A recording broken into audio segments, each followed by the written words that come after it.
오늘의 말씀 신명기 18장 1절에서 22절까지 말씀입니다.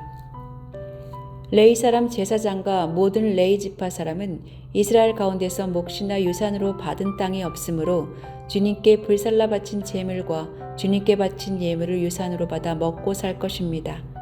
그들이 그 결례 가운데서 차지할 유산이 없다는 것은 주님께서 그들에게 말씀하신 대로 주님께서 친히 그들의 유산이기 때문입니다.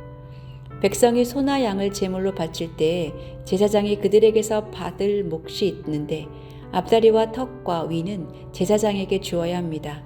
또 처음 거둔 곡식과 포도주와 기름과 처음 깎은 양털도 제사장에게 주어야 합니다.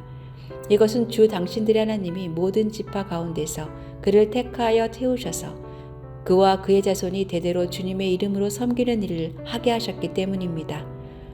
레위 사람은 이스라엘의 온 땅 어느 성읍에 살든지 그에게 간절한 소원이 있어서 살던 곳을 떠난다 하더라도 그가 주님께서 택하신 곳에 이르면 그곳이 어디든지 하나님 앞에 서서 섬기는 다른 모든 레위 사람 형제와 다름없이 주 하나님의 이름으로 직무를 수행할 수 있습니다. 그는 조상에게서 물려받은 것을 팔아서 얻는 수입이 있더라 하더라도 다른 제사장과 같이 몫을 나누어 받아야 합니다.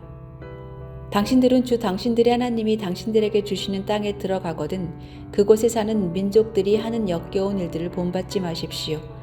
당신들 가운데서 자기 아들이나 딸을 불 가운데로 지나가게 하는 사람과 점쟁이와 복술가와 요술객과 무당과 주문을 외우는 사람과 귀신을 불러 물어보는 사람과 박수와 혼백에게 물어보는 사람이 있어서는 안 됩니다.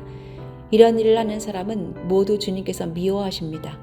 주 당신들의 하나님은 이런 역겨운 일 때문에 당신들 앞에서 그들을 몰아내시는 것입니다. 당신들은 주 당신들의 하나님 앞에서 완전해야 합니다. 당신들이 쫓아낼 민족들은 점쟁이나 복술가들의 이야기를 듣지만 주 당신들의 하나님은 당신들에게 그런 것을 용납하지 않으십니다. 주 당신들의 하나님은 당신들의 동족 가운데서 나와 같은 예언자 한 사람을 일으켜 세워주실 것이니 당신들은 그의 말을 들어야 합니다. 이것은 당신들이 호렙산에서 총회를 가진 날에 주 당신들의 하나님께 청한 일입니다.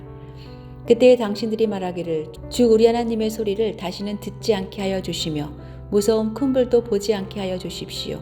우리가 죽을까 두렵습니다 하였습니다. 그때 주님께서 내게 말씀하시기를 그들이 한 말이오다. 나는 그들의 동족 가운데서 너와 같은 예언자 한 사람을 일으켜 세워 나의 말을 그의 입에 담아줄 것이다. 그는 내가 명한 모든 것을 그들에게 다 일러줄 것이다. 그가 내 이름으로 말할 때 내 말을 듣지 않는 사람은 내가 벌을 줄 것이다. 또 내가 말하라고 하지 않은 것을 제 마음대로 내 이름으로 말하거나 다른 신들의 이름으로 말하는 예언자는 죽임을 당할 것이다 하셨습니다.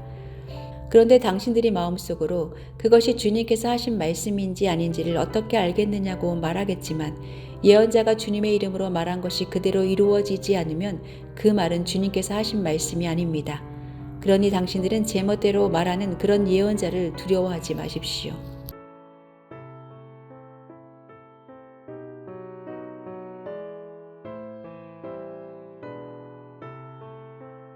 퓨 리서치 센터의 최근 연구에 따르면 한국인 중 신의 존재를 믿는 이들은 47%, 신이 없다고 생각하는 무신론자들은 30%에 이른다고 합니다.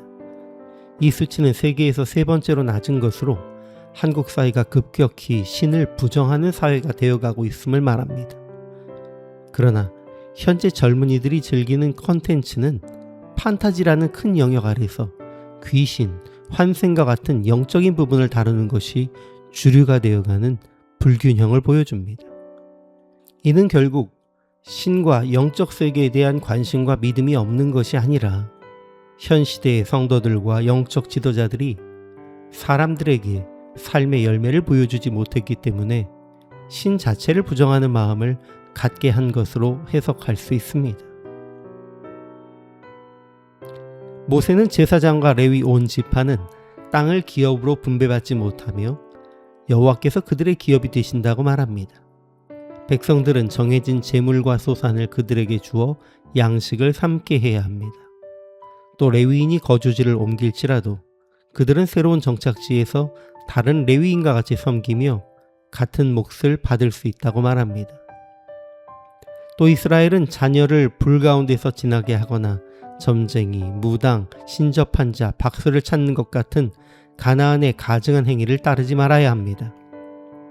백성들은 하나님께서 선택하여 세우신 선지자의 말을 듣고 거짓으로 하나님의 이름을 말하거나 다른 신의 이름으로 예언하는 선지자는 죽여야 합니다. 하나님은 당신께서 제사장과 레위 사람의 분깃이 되심을 다시 한번 강조하십니다. 그러므로 이스라엘 사람들에게 그들을 돌보고 채워주는 책임을 감당하도록 구체적으로 말씀하십니다. 심지어 레위 사람은 거주지를 옮긴다 하여도 새롭게 정착한 지역에서 레위인의 사역을 감당하며 그 필요를 공급받을 수 있도록 규정하셨습니다. 그리고 혈통으로 구별하여 세우신 제사장, 레위인들 외에 모세처럼 당신의 말씀을 듣고 전할 선지자도 이스라엘 위에 세울 것을 약속하셨습니다. 하나님은 이스라엘 백성이 그들을 중심으로 가나안 백성의 가증한 우상을 섬기는 행위를 멀리하도록 경계하십니다. 하나님은 모세 이후에도 백성들에게 당신의 말씀을 전하는 사명을 감당할 선지자를 세우겠다고 약속하셨습니다. 그 계보는 사사시대의 사사들과 왕국시대의 선지자로 이어집니다.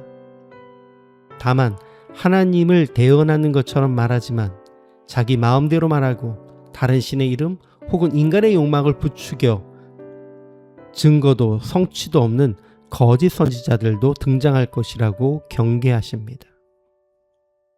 예수님의 말씀으로 풀어본다면 그들은 하나님의 말씀을 자기 필요에 따라 적용하고 해석하면서 삶의 열매는 없는 이들입니다. 예수님은 이런 이들을 뱀과 독사의 새끼로 표현하시며 지옥의 판결을 피할 수 없을 것이라 말씀하셨습니다. 우리 스스로 그런 존재가 되지 않고 그런 지도자에 휘둘리지 않도록 섬기는 이들을 향해 책임을 다하며 스스로 말씀의 열매가 있는지 분별하여 주의 말씀을 대언하는 공동체가 되어야 합니다.